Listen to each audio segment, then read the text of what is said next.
Haleluya. Terima kasih Pak Edi, Bu Ambar, sukacita dalam puji-pujian ya. Kita akan masuk ke renungan hari ini dengan judul Moab yang nanti dibawakan oleh Pastor Paul. Untuk para lektor bersiap, untuk Pak Apeng di Yeremia 1 ayat 1 sampai 22. Dan untuk Pak Enardo, Yeremia 48 ayat 23 sampai 47. Dan Yohanes 3, Ibu Cinta, ayat 1 sampai 36. Ya, kita akan berdoa. Silakan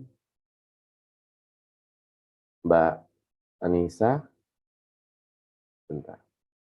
Oke, bisa di-unmute Mbak? Kedengeran nggak, Pak? Enggak. Enggak, ya udah. Enggak. Mari kita berdoa. Tuhan Yesus, berkati yang akan membacakan firman Tuhan.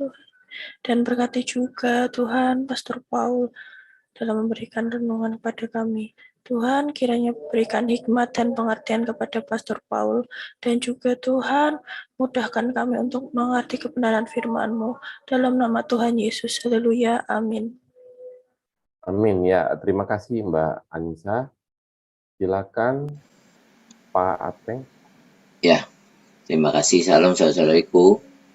Saya akan membacakan firman Tuhan dari Yeremia pasal 48 ayat 1 sampai 22. Mengenai Moab, beginilah firman Tuhan semesta alam, Allah Israel. Celakalah Nebo, sebab kota itu sudah dibinasakan. Kiryataim telah menjadi malu dan direbut. Kota benteng itu menjadi malu dan terkejut. Lenyaplah sudah kemegahan Moab. Di Hesibon orang merencanakan malapetaka terhadapnya. Marilah kita melenyapkannya sebagai bangsa. Juga engkau, hai Madmen, akan dibungkamkan. Engkau akan dikejar-kejar pedang. Dengar teriakan dari Horonaim, kebinasaan, kehancuran besar. Moab telah hancur lebur. Kedengaran orang berteriak sampai ke Zoar. Sungguh, orang mendaki pendakian Luhit sambil menangis. Sungguh, di jalan turun ke Horonaim, orang mendengar teriak karena ditimpa bencana. Larilah, selamatkanlah nyawamu. Jadilah seperti keledai liar di padang gurun. Sungguh, oleh karena engkau percaya kepada bentengmu dan perbendaharánmu, maka engkau pun akan direbut. Kamu akan pergi ke dalam pembuangan bersama-sama dengan para imam dan pemukanya. Pembinasa akan datang ke setiap kota. Tidak ada kota yang terluput. Lembah akan binasa, tanah datar habis musnah, seperti yang difirmankan Tuhan. Berikanlah sayap kepada Moab, supaya ia lari terbang. Kota-kotanya akan menjadi sunyi sepi. Tidak ada lagi penduduk di dalamnya. Terkutuklah orang yang melaksanakan pekerjaan Tuhan dengan lalai, dan terkutuklah orang yang menghambat pedangnya dari penumpahan darah. Moab hidup aman dari sejak masa mudanya, dan dia hidup tenang seperti anggur di atas endapannya. Tidak dituangkan dari tempayan yang satu ke tempayan yang lain. Tidak pernah masuk ke dalam pembuangan, sebab itu rasanya tetap padanya, dan baunya tidak berubah. Sebab itu, sesungguhnya waktunya akan datang. Demikianlah firman Tuhan, bahwa aku akan mengirim kepadanya tukang-tukang yang akan menuangkannya, mencurahkan tempayan-tempayannya, dan memecahkan buyung-buyungnya.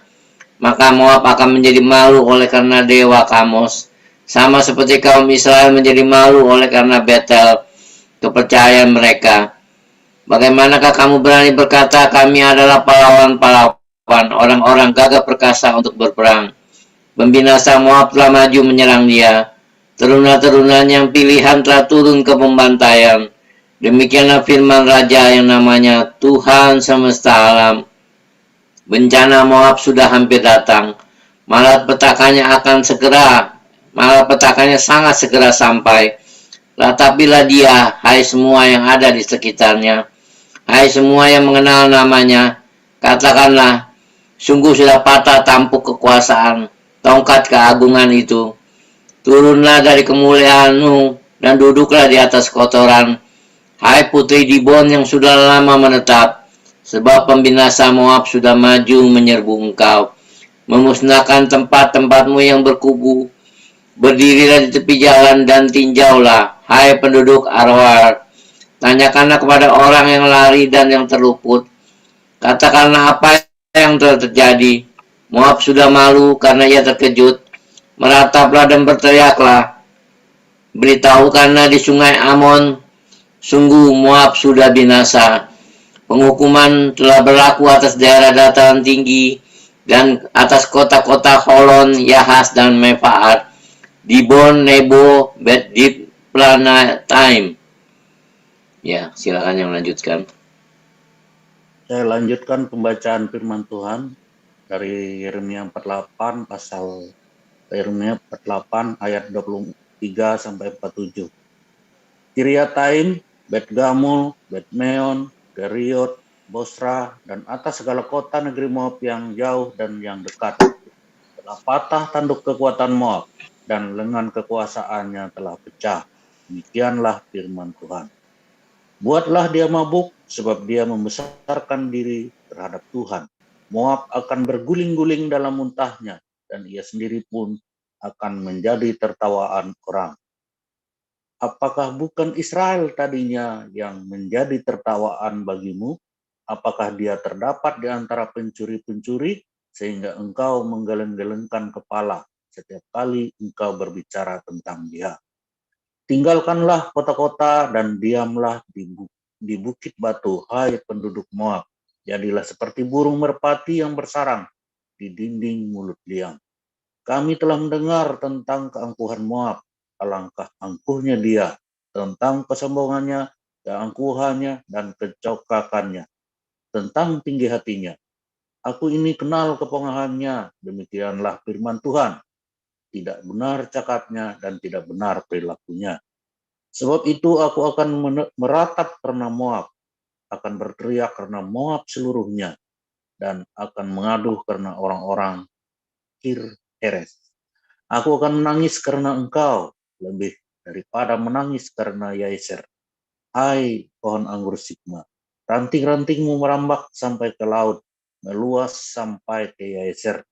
Si pemirsa telah jatuh, menimpa hasil musim kemaraumu, dan panen buah anggurmu, sukaria dan serak-serai lenyap. Dari kebun buah-buahan, dari negeri Moab, aku telah menjauhkan anggur dari tempat pemerasan, penyirik dan tidak ada lagi penyiriknya. Bagi kegirangan tidak kedengaran lagi. Hesibon, Eleale, meraung-raung. Orang memperdengarkan suaranya sampai ke Yahas. Pak Mulia, apakah terdengar latar belakangnya? Enggak, Pak. Ya, saya lanjutkan. Hesibon dan Eleale meraung-raung. Orang memperdengarkan suaranya sampai ke Yahas. Dari Joar sampai Horonaim dan Eglat Selisia. Sampai air sungai Nimrim juga menjadi ketendusan. Firman Tuhan, aku akan menghentikan orang di Moab, mempersembahkan korban bakaran di bukit pengorbanan, dan mempersembahkan korban ukupan kepada Allahnya. Sebab itu seperti hatiku terharu mendengar suling, begitulah hatiku terharu melihat keadaan Moab, dan hatiku terharu melihat keadaan orang-orang Kir-Heres. Bukankah sudah hilang segala harta yang mereka tumpuk? Sungguh setiap kepala digundul dan setiap janggut dipotong, dan semua tangan ada toreh-torehan, dan kain kabung dikenakan pada semua pinggang. Di atas segala soto Moab dan di tanah-tanah lapangnya hanya ada perkabungan belaka. Sungguh aku telah memecahkan Moab seperti tembikar, sehingga tidak ada orang yang menyukainya. Demikianlah firman Tuhan. Betapa terkejutnya dia, betapa Moab menyembunyikan mukanya karena malu. Maka Moab telah menjadi tertawaan dan kejutan bagi semua di sekitarnya. Sebab beginilah firman Tuhan, sesungguhnya ia datang melayang seperti burung raja wali dan mengembangkan sayapnya ke atas Moab. Kota-kota direbut, kubu-kubu pertahanan dirampas. Hati para pahlawan Moab pada waktu itu akan seperti hati perempuan yang sakit beranak. Moab akan musnah sebagai bangsa sebab ia membesarkan dirinya terhadap Tuhan. Kejut dan pelubang dan jerat bagimu, hai penduduk Moab. Demikianlah firman Tuhan.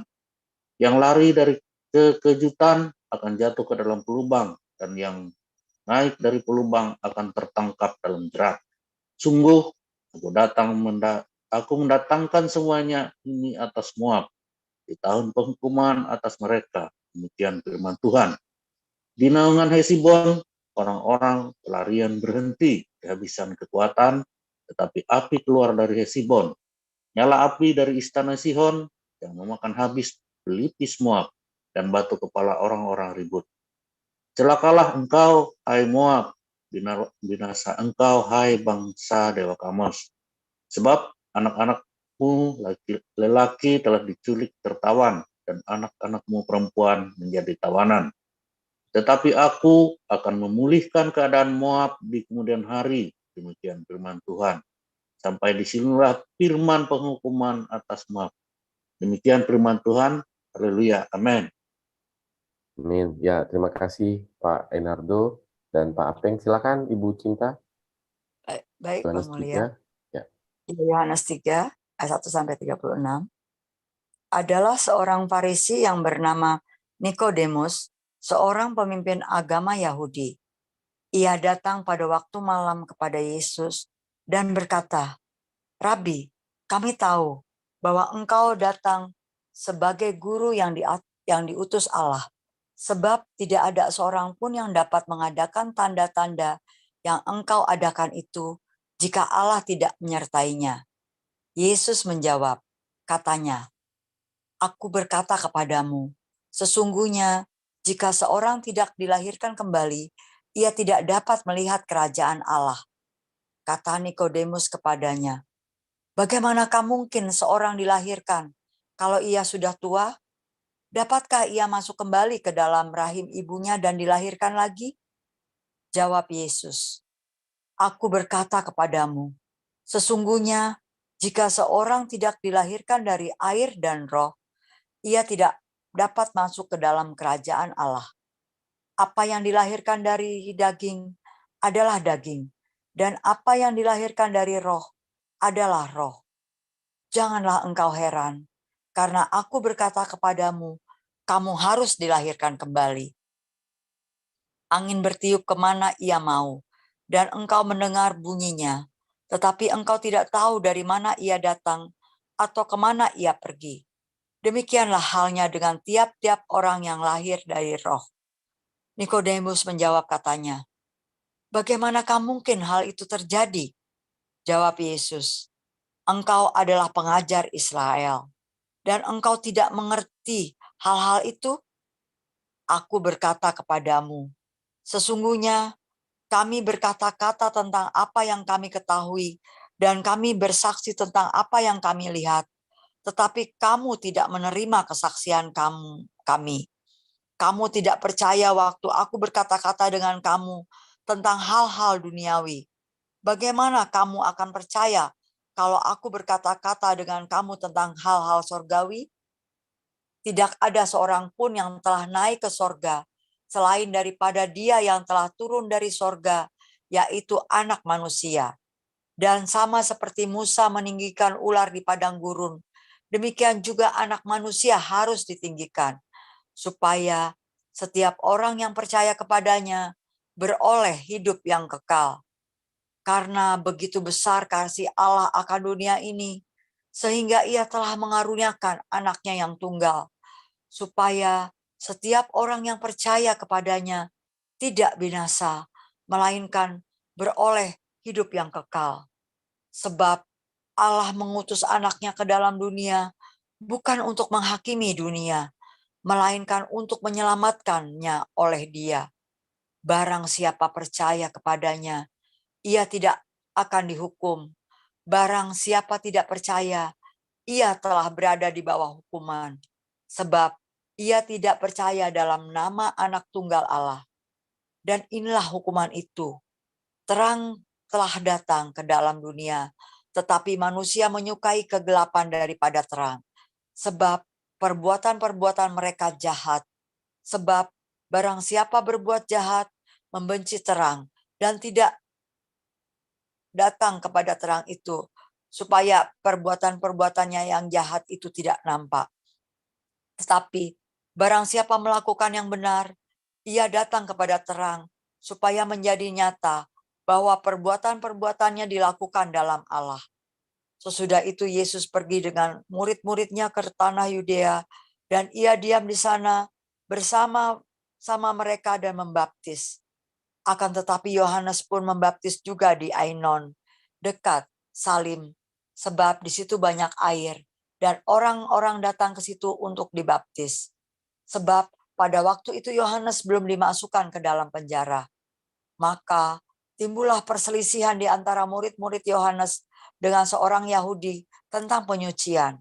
Lalu mereka datang kepada Yohanes dan berkata kepadanya, "Rabi, orang yang bersama dengan engkau di seberang sungai Yordan, dan yang tentang dia engkau telah memberi kesaksian, dia membaptis juga, semua orang pergi kepadanya." Jawab Yohanes, "Tidak ada seorang pun yang dapat mengambil sesuatu bagi dirinya kalau tidak dikaruniakan kepadanya dari sorga. Kamu sendiri dapat memberi kesaksian bahwa aku telah berkata, aku bukan Mesias, tetapi aku diutus untuk mendahulinya. Yang empunya mempelai perempuan ialah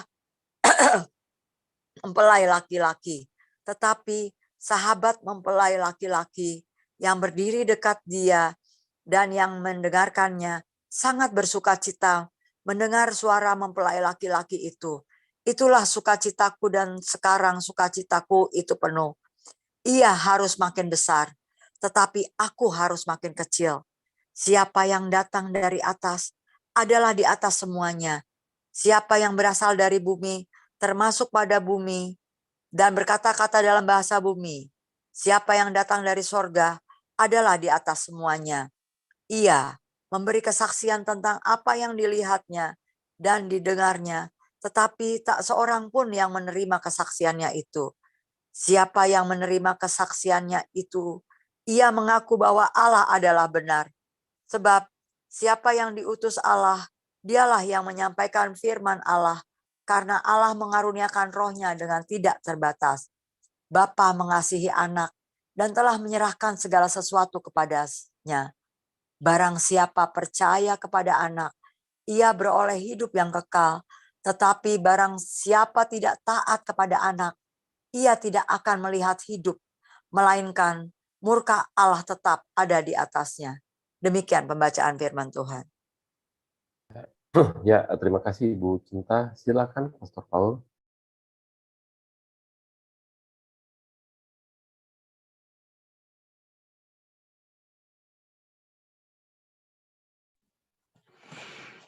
Ya, haleluya. Hari ini judulnya adalah Dewa Kamos. Sebentar ya, ini kok punya saya kecil banget ini. Ya, hari ini adalah judulnya Dewa Kamos. Sebentar, ini kok masih belum, posisinya masih belum bagus. Sebentar ya, tadi saya coba cari ganjil dulu.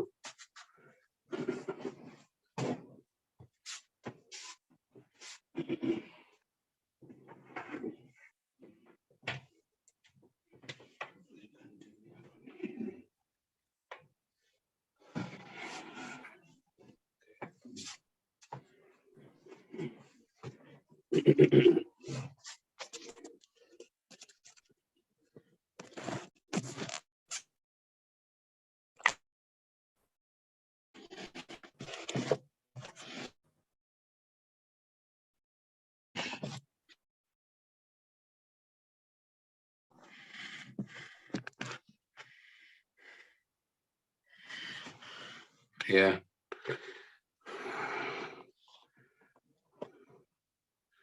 Ya, lebih bagus sekarang.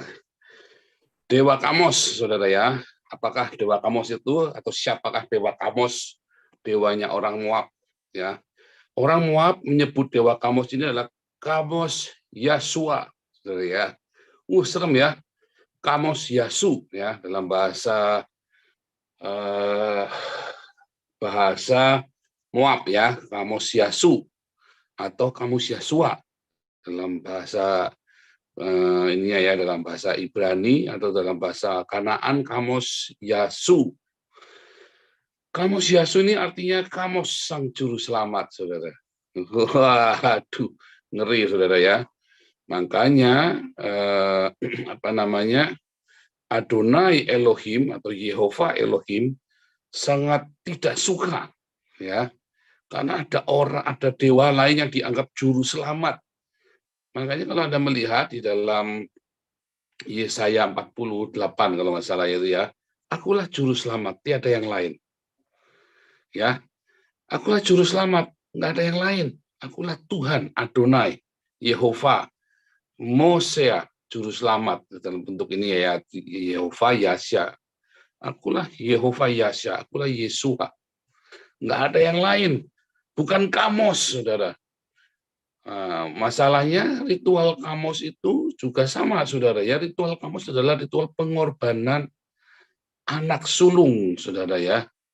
Pengorbanan anak sulung, menyembelih anak sulung, saudara ya. Sama seperti ketika Abraham mau menyembelih Ishak, ya anaknya yang tunggal.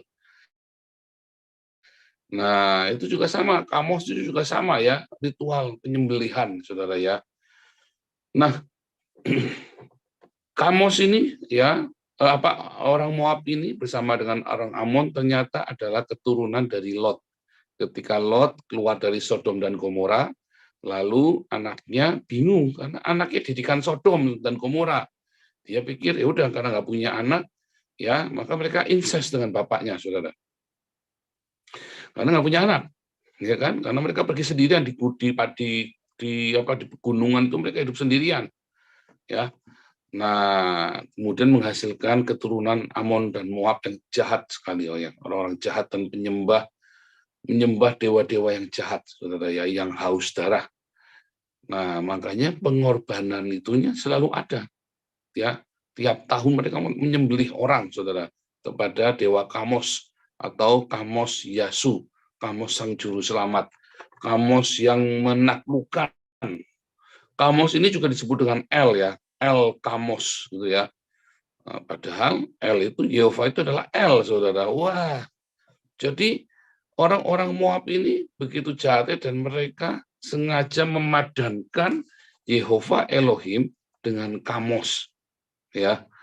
Dan itu menjadi menjadi kemarahan ya bagi Allah yang pencemburu. Waduh, ngeri-ngeri ayatnya ya, kata-katanya. Masa Yehova ini marah ya, pencemburu. Oh iya, saudara ya.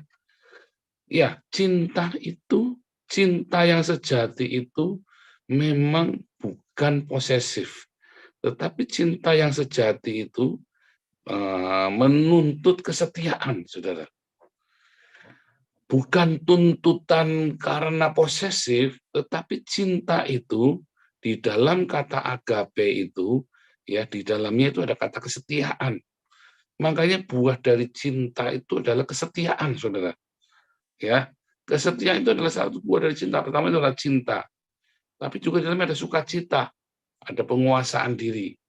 Ya, sementara ketika kita berjalan dengan cinta, jangan berkata gampangin. Nah, ini saudara. Karena atas nama cinta, lalu Anda meremehkan orang yang punya cinta dan Anda berkompromi dengan orang-orang yang hendak merampok Anda. Betul nggak? Itu kan mental pecundangan begitu kan? Karena atas nama cinta, dia nanti mengerti. Berapa banyak suami-suami, nanti istriku mengerti. Akhirnya dia kompromi, ya, dia korbankan kepentingan istrinya demi orang lain, demi teman kantornya, ya, demi banyak hal, saudara. Suami-suami atau istri-istri, oh nanti kan suamiku mengerti, mengorbankan suaminya, kepentingan suaminya, atau privasi suaminya, atau apapun yang disayangi oleh suaminya, Anda korbankan, ya, demi sahabat karibnya, atau teman yang baru dikenalnya, karena dia ingin aktualisasi diri. Nanti suami kan sayang sama aku, dia akan mengerti. Ngelus dada suaminya. Iya sayang, tapi kamu tega ya. Berapa banyak Anda, suami-suami, istri-istri, ya orang tua, nanti anakku kan ngerti. Anda tega mengorbankan ya masa depan anakmu, Anda tega mengorbankan kepentingan anakmu demi sesuatu yang lain. Dengan dasarnya apa kan? Nanti kan mereka mengerti. Kan cinta, kan mereka mengasihi. Kan kita ada kasih, kan bisa mengerti. Berapa banyak ada yang seperti itu? Nah, itulah saudara. Allah yang pencemburu itulah. Nah, yang dimaksud dengan pencemburu itu seperti itu. Bukan berarti kalau ada cinta di situ, lalu Anda boleh mengorbankan orang yang Anda cintai oleh orang yang mencintai Anda demi sesuatu yang lain. Enggak bisa, saudara. Enggak bisa begitu. Anda kudu mengukur. Ya, Anda harus tahu diri bahwa cinta itu diberikan dengan pengorbanan. Sehingga ketika cinta itu dikhianati atau cinta itu disepelekan, maka cinta itu sebenarnya akan disakiti, terlukai, saudara. Dan sampai seberapa banyak Anda melukai cinta itu, maka disitulah Anda akan kehilangan cinta itu, saudara, tanpa Anda sadari. Bukan cinta itu meninggalkanmu, tapi kamu yang meninggalkan cinta itu, saudara. Ketika cinta itu disepelekan, ya, sama seperti manusia, orang-orang Israel, akhirnya dipengaruhi oleh orang-orang Moab ini, saudara ya, oleh Bani Moab ini untuk menyembah Kamos, ya, dan untuk menyembah dewa-dewa mereka, dewa-dewa kejijikan mereka. Karena dewa Kamos ini, ya, dua hal ya, penyembahan kepada dewa Kamos ini adalah dua hal, menyembelih anak sama persinahan, saudara. Berzina di depan itu. Ya, karena untuk multiplikasi. Untuk multiplikasi, saudara. Anda ingat nggak agama yang menuntut tumbal setiap tahun pasti ada pembunuhan, saudara. Tanpa disadari, agama ini setiap tahun menuntut adanya pembunuhan atas nama agama tersebut, saudara. Dan juga bermultiplikasi sebanyak-banyaknya, kawin sebanyak-banyaknya, punya anak sebanyak-banyaknya. Itulah dewa Kamos, saudara. Itulah ritual dewa Kamos. Ketika setiap tahun ya menghalalkan darahnya orang, saudara. Ya kan, menghalalkan darahnya orang. Siapa yang suka menghalalkan darahnya orang, saudara? Nah, itulah para penyembah dewa Kamos. Ya, siapa yang suka beranak?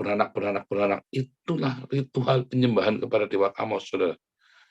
Ya, ya kan, beranak dengan perempuan yang berbeda-beda, saudara. Nah, balik lagi, saudara, tentang cintanya Tuhan yang sejati dengan cinta yang palsu. Cinta yang sejati itu tidak tidak ada kebencian di dalamnya. Tetapi bagaimana bisa cemburu?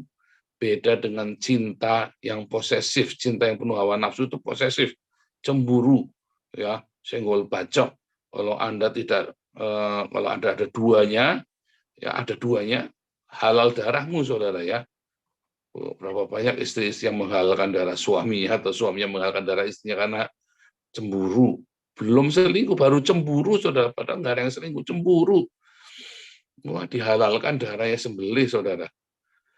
Tapi cinta yang sejati itu cemburunya ya bukan karena cemburu posesif, tetapi cinta itu adalah cemburu, saudara. Ya, ketika Anda menyepelekan cinta itu, maka cinta itu akan berkurang, saudara. Cinta itu ada sesuatu yang abstrak, tetapi ada di sana. Ketika Anda menyepelekan kasih karunia, saya lebih tepatnya lagi, kita kiring langsung. Ketika Anda menyepelekan kasih karunia yang diberikan oleh Tuhan, nah maka di situ ya ada penghakiman bagi dirimu sendiri. Ketika kamu tidak percaya kepada Sang Cinta itu, tadi nggak setia ya, sekarang tidak percaya kepada Sang Cinta, yaitu Yesus Kristus. Maka sebenarnya Anda sedang di bawah penghukuman automatik, saudara. Bukan karena Tuhan Yesus menghukummu, bukan karena cinta itu menghukummu, tetapi Anda membuat dirimu terhukum. Ulangi, cinta itu cemburu, ya. Allah adalah Allah yang pencemburu. Maksudnya bukan Allah itu posesif lalu senggol bacok, ya. Asal Anda menyembah dewa lain atau Anda buka horoskop langsung halal darahnya, langsung dibunuh. Asal Anda beragama lain halal darahnya dibunuh, itu dewa Kamos, saudara. Ya, dewa Kamos itu. Juga bukan yang hobi kawin, saudara. Itu bukan cinta, itu nafsu, itu dewa Kamos. Ya. Kedua, cinta itu bukan hanya meminta kesetiaan, yang artinya itu adalah Allah yang pencemburu, menghendaki Anda setia, menuntut kesetiaanmu, bukan karena haus darah, bukan karena posesif, tetapi karena Anda akan berkurang ketika Anda tidak membalas cinta itu, ya maka cinta itu khasiatnya akan berkurang. Cinta itu akan menjadi dahsyat, ya cinta itu akan melakukan tugasnya ketika Anda meresponi cinta itu, saudara. Karena cinta itu harus apa, saudara? Karena cinta itu harus diresponi. Cinta itu ada di mana-mana. Tapi kalau Anda tidak meresponinya, ya Anda tidak merasakan cinta itu. Tadi sore saya ketemu orang ya, saudara ya. Orang Jerman ya, tadi sore kita lagi beli currywurst buat makan malam. Kita ketemu sama satu orang ya, kasihan sekali ya di gerai itu, di kedai itu dia lagi duduk sendirian. Terus kita ngobrol, ya dia tanya, kamu kerjanya apa? Saya ik bin pastor, saya bilang begitu kan. Dia kaget ya, unglaublich. Wah iya dong, unglaublich gimana iya. Waduh, luar biasa. Terus dia cerita curhat. Terus saya tanya, kamu percaya Tuhan? Ya kan? Aduh, sedikit ya, aku hampir tidak percaya Tuhan lagi sekarang. Loh kenapa? Aku hidup sendirian, aku susah, aku nggak ada yang perhatian sama aku, anakku meninggalkan aku, istriku meninggalkan aku. Kamu punya rumah? Punya. Kamu punya pekerjaan? Iya, ada. Iya, tapi begini, kamu punya rumah, kamu punya pekerjaan. Iya, tapi aku besok mau ke rumah sakit, karena begini, karena begitu. Nah, oh, iya, besok ke rumah sakit bagaimana? Oh iya, ada temanku nanti loh. Kamu punya teman juga? Itu saudara ya. Banyak orang hidup dalam kelimpahan, tapi dia nggak menyadari kalau dia sedang hidup dalam kelimpahan, saudara ya. Mengapa? Karena sebenarnya banyak orang mencintai, ya saya yakin, saya belum selesai tuntas ngomong-ngomong sama orang ini ya. Tapi dia bilang istriku meninggalkanku, anakku meninggalkanku. Apakah istrinya nggak cinta dia? Mungkin istrinya cinta, saudara ya. Tapi dia yang pergi, yang tidak meresponi cinta itu. Ya, Allah meninggal, dia bilang ya bahwa Tuhan sudah meninggalkan dia. Betulkah Tuhan meninggalkan dia? Jangan-jangan dia yang meninggalkan Tuhan, saudara. Wah, itu Anda harus bedakan, saudara ya. Cinta itu nggak pernah meninggalkan kamu, saudara. Tapi kamulah yang meninggalkan cinta itu. Nah, itulah yang namanya cinta itu cemburu. Kamu yang meninggalkan dia. Sehingga kamu terhukum karena kamu meninggalkan sang cinta itu. Ya. Itulah cinta yang cemburu. Nah, cinta itu juga membutuhkan apa, saudara? Kesetiaan. Ya. Kamu harus setia, harus selalu tetap tinggal di dalam cinta itu. Sebab begitu kamu keluar dari cinta itu, ya, maka kamu akan kehilangan cinta itu. Bukan cinta itu menolakmu. Ingat-ingat itu, saudara ya. Nah, saudara, ada satu hal yang luar biasa sekali, saudara. Sebentar, ini jam berapa ya? Masih ada waktu nggak nih? Bentar. Ya, masih ada waktu ya. Oke, 5 menit lagi. Allah adalah Allah yang pencemburu. Cinta itu juga membutuhkan respon. Ya, cinta itu membutuhkan respon. Kalau cinta itu tidak kamu responi, ya cinta itu bertepuk sebelah tangan kan. Kamu harus meresponi cinta itu, saudara. Ya, makanya Yesus berkata, ya karena begitu besar kasih Allah kepada dunia ini, Ia memberikan anak yang tunggal supaya yang percaya nggak binasa. Harus ada respon. Bagaimana cinta itu bisa berfungsi, bisa berdampak kalau tidak diresponi. Kayak tadi ya, balik lagi orang tadi. Saya yakin Tuhan mencintaimu, Tuhan ditampilkan kamu sendiri. Kamu nggak respon dengan cinta. Ya kan? Kamu menikmati dirimu sendiri. Kamu menikmati hawa nafsumu sendiri. Kamu tidak mau dilahirkan kembali. Berapa banyak Anda semua yang sudah dalam komunitas ini ngaku-ngaku Kristen, tapi Anda masih dipenuhi dengan hawa nafsu. Ya, Anda masih dipenuhi dengan iri, dengki, sirik. Itulah sebabnya ya, saya tadi siang ngomong sama Bu Lianti ya. 2 tahun ikut komunitas Anda belum mengalami terobosan. Ada yang salah dengan hidupmu, saudara. 1, Anda mungkin belum lahir baru. 2, Anda belum metanoia, saudara. Nggak mengalami perubahan cara berpikir. Metanoia harus dikasih tahu. Dengarkan. Makanya saya bilang, kamu yang 2 tahun nggak mengalami terobosan, boleh telepon saya. Ya, saya kasih tahu salahnya di mana. Jangan-jangan memang sebetulnya kamu sedang ada yang salah, harus dirubah. Kamu tidak meresponi cinta itu, saudara. Harus diresponi, saudara, cinta itu. Saya baru menyadari ya, bahwa cinta itu diresponi. Makanya dikatakan, Yesus mengetuk di pintu hati setiap orang. Ditunggu, saudara. Dan barang siapa membuka pintunya, akan masuk dan duduk makan bersama dengan dia. Harus diresponi cinta itu. 1, cinta itu cemburu dan membutuhkan kesetiaan. Ya. 2, cinta itu harus ada respon. Ingat-ingat itu, saudara ya. Itulah dewa Kamos. Sebab kalau tidak, kamu sedang menyembah dewa Kamos. Kamu sedang punya junjungan yang lain. Kamu punya penebus, kamu punya juru selamat yang lain. Yang hasil rekayasa manusia. Kemarin kita sudah belajar ya. Hasil rekayasa kita sendiri. Aturan-aturan agamanya semuanya. Ya. Karena Anda tidak menyembah kepada Yesua, Yehova Yasha, tetapi Anda menyembah kepada Kamos Yasu. Waduh, serem, saudara. Jangan-jangan Anda sekarang sedang menyembah Dewa Kamos Yasu, Kamos Sang Juru Selamatmu, bukan Yehova Yasua, saudara. Ya, bukan Yehova Yasha, tapi kamu sedang menyembah kepada Kamos Yasu. Juru Selamatmu Kamos, yang penuh dengan hawa nafsu. Kamu pikir itu juru selamatmu, padahal dia akan ending-endingnya dia yang akan membinasakan hidupmu, saudara. Ya, beda dengan Tuhan Yesus. Ingat, pencuri datang untuk mencuri, membunuh, membinasakan. Yesus datang supaya Anda memiliki hidup dan hidup dalam kelimpahan. Saudara ya, jadi hati-hati. Kalau Anda terjerumus di dalam segala macam dogma ajaran manusia, lalu Anda mulai menyingkirkan, Anda mulai membenci yang tidak sama dengan Anda. Oh, kamu bukan Trinitas, kamu masuk neraka. Oh, kamu bukan Oneness. Oh, kamu bukan Unitarian.